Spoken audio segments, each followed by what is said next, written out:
Right, so you know how everyone's always talking about affiliate marketing these days, yeah? The core of it really is all about how affiliates, they get paid for like bringing in business for someone else. It's essentially monetary compensation for driving specific actions, whether that's a sale, a new lead, or even just a click on behalf of a merchant or an advertiser. Oh, absolutely. I see it everywhere, but I've always, wondered about the nitty-gritty of the money side. Like, how does that actually work? Is it just a simple percentage, or is there like a whole system behind it? Oh, Emma, it's a whole system, honestly. These setups are, they're designed specifically to really incentivize affiliates. It's the absolute cornerstone of performance-based digital marketing, which is, huge now, isn't it?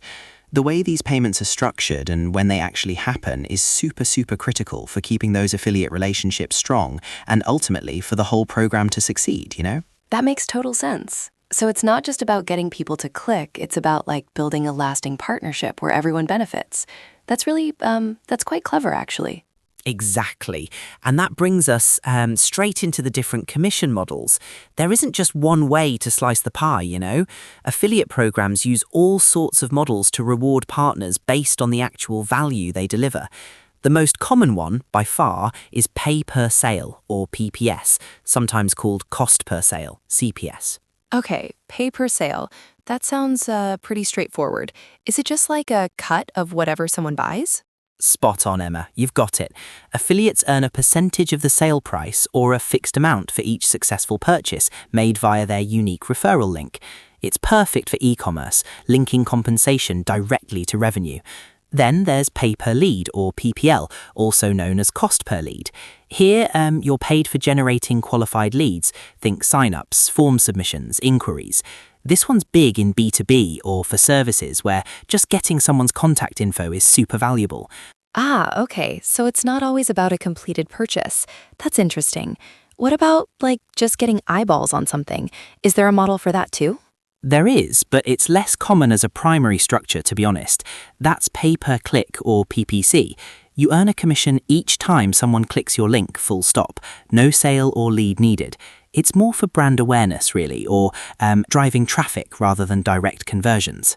Now, we also have cost per action, or CPA. This is a bit of a broader category, honestly. It's where affiliates are rewarded for any specific action: purchases, sign-ups, downloads, app installations. You could say PPS and PPL are subsets of CPA, actually. It's quite encompassing.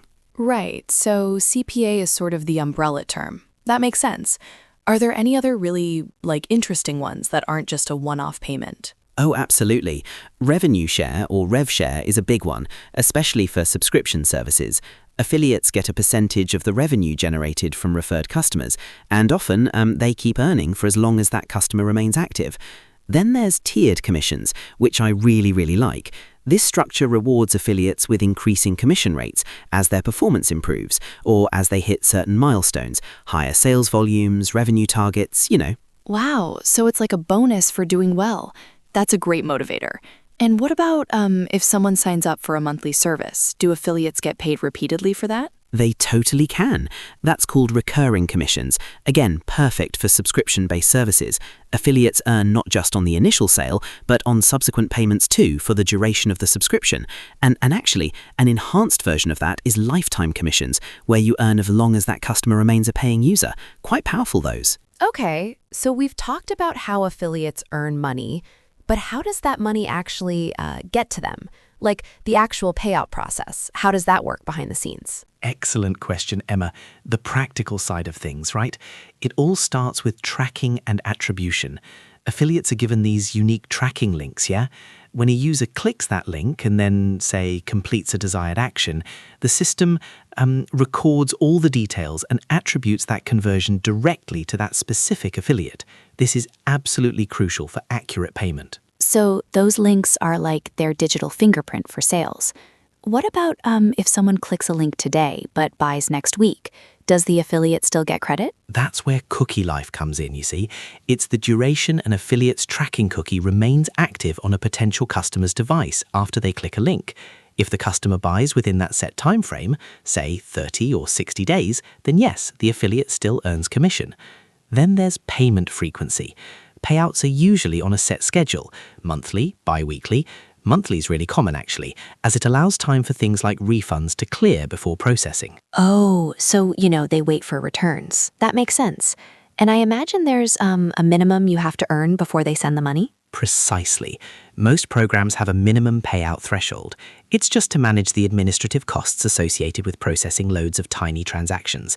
And yes, delayed payouts are also common, as you said, to account for customer returns, cancellations, or any fraudulent activities. All right, so when it's finally time to actually get paid, what are the typical ways affiliates receive their money? Is it just like direct deposit, or are there other options? Well, there's quite a variety actually globally. PayPal is incredibly popular and convenient, especially for freelancers. Then you have your direct bank transfers, things like ACH, Global ACH, wire transfers, very secure, very widely used. Digital wallets like Skrill and Payoneer are also common for fast global transactions. And believe it or not, some cutting-edge programs even offer payouts in cryptocurrencies like Bitcoin or Ethereum. Wow, crypto payments for affiliates. That's pretty modern. And what about what makes one affiliate program offer like 10% commission, while another offers 50%? That's where factors affecting commission rates come in. It's quite important. First off, product margins. Businesses with higher profit margins can simply afford to offer higher rates. Then you have industry standards and competition. Rates often align with benchmarks. Also, affiliate performance plays a huge role. High-performing affiliates with great conversion rates often get rewarded with higher tiers or bonuses, Average order value, or AOV, also matters. Products with a higher AOV can support better commissions because each sale brings in more revenue. Brand positioning, conversion rates, incentive structures, even market conditions, they all play a part really. It's about creating a system that's transparent, fair, and motivates everyone.